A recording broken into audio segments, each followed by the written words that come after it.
Imagine you own a commercial property in rural Virginia. A licensed, state-approved cannabis dispensary wants to lease part of your building. You sign the lease. Then, when you apply for a critical federal loan to upgrade the property's utilities, you are denied.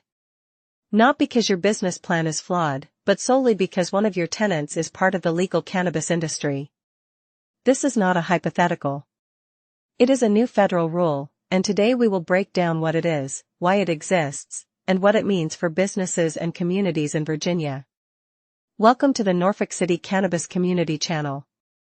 I am your host, and we provide educational, Virginia-specific analysis of cannabis law and policy.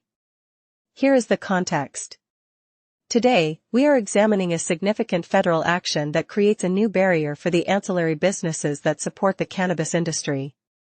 In October of 2024, the United States Department of Agriculture, or USDA, finalized a rule for its OneRD loan guarantee program. Last month, the agency publicly defended this rule against criticism. The core of the rule is this: any business that derives income from state legal marijuana operations is prohibited from receiving assistance under this key federal loan program. This is a clear example of the ongoing conflict between state and federal cannabis laws having tangible, financial consequences. Here is the legal explanation. Let's first understand the program at the center of this. OneRD is a suite of loan guarantee programs run by the USDA's Rural Utilities Service. It is designed to support essential infrastructure and business development in rural America, things like water systems, broadband expansion, and community facilities. A loan guarantee reduces the risk for lenders, making capital more accessible for projects in eligible rural areas.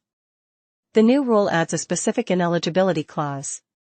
It states, and I quote from the Federal Register, "A borrower is not eligible if it derives income from illegal drugs, drug paraphernalia, or any other illegal product or activity as defined under federal statute." The USDA's accompanying explanation makes the application crystal clear: a borrower that intends to lease space or enter into a power purchase agreement with a marijuana dispensary is not eligible. The agency's reasoning is straightforward. Under current federal law, marijuana remains a Schedule I controlled substance. Therefore, income from it is considered income from an illegal activity, regardless of state law. The USDA's defense and the bigger picture. After publishing this rule, the USDA received comments. According to their recent notice, all of the commenters disagreed with the marijuana prohibition. The agency's response was firm. They acknowledged that many states have legalized marijuana but stated that marijuana is currently listed as a Schedule I substance under the Controlled Substances Act. Their conclusion was, no change to the rulemaking is necessary. This defense highlights the core legal tension. Federal agencies are bound by the Controlled Substances Act. Until that law is changed or marijuana is descheduled, agencies like the USDA have a legal basis to exclude cannabis-related businesses from federal programs. This rule is a policy choice to strictly enforce that federal prohibition within its domain, even as other agencies may take different approaches to hemp, for example.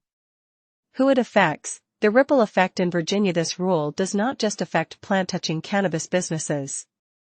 Its impact is much broader, creating a chilling effect on the entire economic ecosystem. Here is who is directly affected in Virginia. Property owners and landlords, as in our opening scenario, a owner of a warehouse, retail plaza, or farmland who leases to a licensed cultivator, processor, or dispensary. Service providers, companies that provide security, HVAC, lighting, accounting, legal services, or packaging exclusively or significantly to cannabis businesses. Utility and energy partners, entities seeking to enter power purchase agreements, such as for solar energy, with a cannabis facility.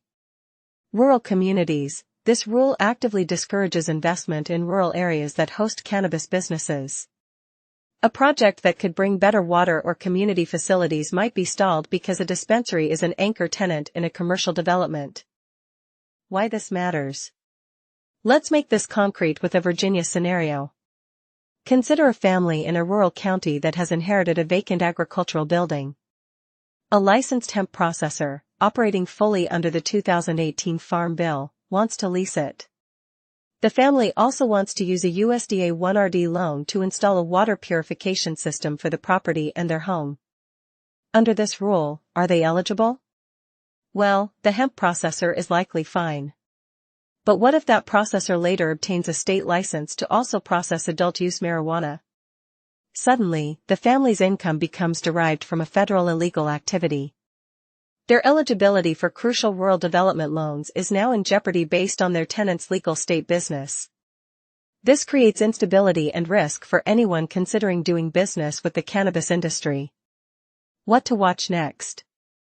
The Schedule 3 question. The legal landscape is not static.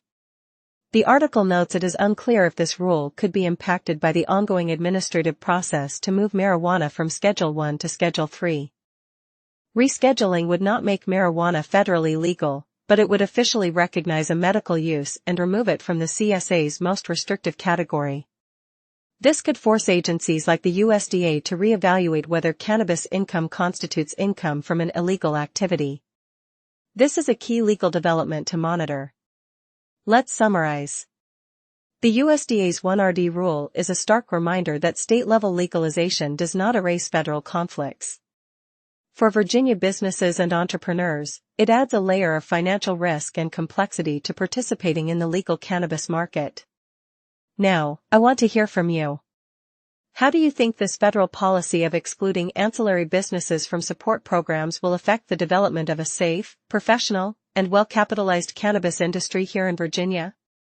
Do you see it as a major barrier, or just another hurdle for a resilient industry? Put your thoughts in the comments below. This is exactly the kind of policy discussion we foster in our community.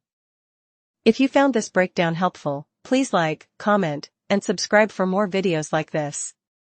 Your engagement helps us provide more Virginia-focused cannabis policy education. For a more detailed written analysis of this rule and its potential long-term impacts, visit the Norfolk City Cannabis Community website. You can find the link in the description below. Join our forums to continue this conversation with other Virginians navigating this complex space. Thank you for watching.